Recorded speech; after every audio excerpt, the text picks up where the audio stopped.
ಗಂಗಾವತಿ ನಗರದ ಶಾರದಾ ದೇಗುಲದಲ್ಲಿ ಸನಾತನ ಧರ್ಮದ ಪ್ರವರ್ತಕರಾದ ಜಗದ್ಗುರು ಶ್ರೀ ಶಂಕರಾಚಾರ್ಯರ ಜಯಂತ್ಯೋತ್ಸವ ಕಾರ್ಯಕ್ರಮ ಶ್ರದ್ಧಾ ಭಕ್ತಿಯಿಂದ ಜರುಗಿತು. ಈ ಸಂದರ್ಭದಲ್ಲಿ ಶೃಂಗೇರಿ ಪೀಠದ ಜಗದ್ಗುರುಗಳಾದ ಭಾರತೀ ತೀರ್ಥ ಮಹಾಸ್ವಾಮಿಗಳ ಸನ್ಯಾಸತ್ವ ಪಡೆದ ಸುವರ್ಣ ಮಹೋತ್ಸವದ ಅಂಗವಾಗಿ ಆರೋಗ್ಯ ತಪಾಸಣಾ ಶಿಬಿರ ಆಯೋಜಿಸಲಾಗಿದ್ದು, ನಗರದ ವಿನಾಯಕ ರಕ್ತ ಪರೀಕ್ಷಾ ಕೇಂದ್ರದ ಮುಖ್ಯಸ್ಥ ಡಾಕ್ಟರ್ ಜಿ ವೆಂಕಣ್ಣ ಇವರ ತಂಡದವರಿಂದ ಉಚಿತ ರಕ್ತ ಪರೀಕ್ಷಾ ಶಿಬಿರ ನಡೆಸಲಾಯಿತು.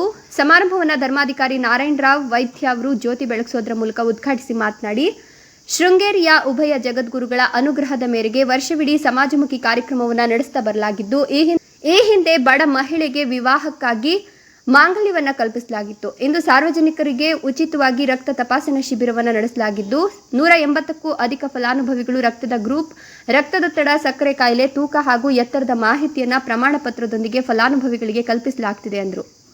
ಹಾಗೆ ರಕ್ತ ಪರಿವೀಕ್ಷಕ ಡಾಕ್ಟರ್ ಜಿ ವೆಂಕಣ್ಣ ಮಾತನಾಡಿ, ಶಂಕರಮಠ ಧರ್ಮ ಜಾಗೃತಿ ಜೊತೆಗೆ ಸಮಾಜಮುಖಿ ಕಾರ್ಯಕ್ರಮ ನಡೆಸ್ತಾ ಬಂದಿರೋದು ಸ್ವಾಗತದಾಯಕ ಅಂದರು. ಸಮಾಜ ಮಕ್ಕಳಿಂದ ಧಾರ್ಮಿಕ ವೇಷಭೂಷಣ ಸ್ಪರ್ಧೆ, ಪ್ರತಿಭಾವಂತರಿಗೆ ಸನ್ಮಾನ, ಇತರ ಕಾರ್ಯಕ್ರಮಗಳನ್ನು ನಡೆಸಲಾಯಿತು. ಶ್ರೀ ಶಂಕರಾಚಾರ್ಯರ ಜೀವನ ಮತ್ತು ಸಾಧನೆ ಕುರಿತು ವೇದಬಾಯಿ ಬಾಲಕೃಷ್ಣ ದೇಸಾಯಿ ಮಾತನಾಡಿದರು.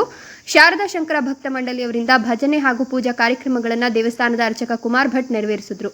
ಈ ಸಂದರ್ಭದಲ್ಲಿ ದೇವಸ್ಥಾನ ಸಮಿತಿಯ ಸದಸ್ಯರು ಹಾಗೂ ಸಮಾಜದ ಬಾಂಧವರು ಪಾಲ್ಗೊಂಡಿದ್ದರು. Sharanappa, NKS TV4 Gangavathi.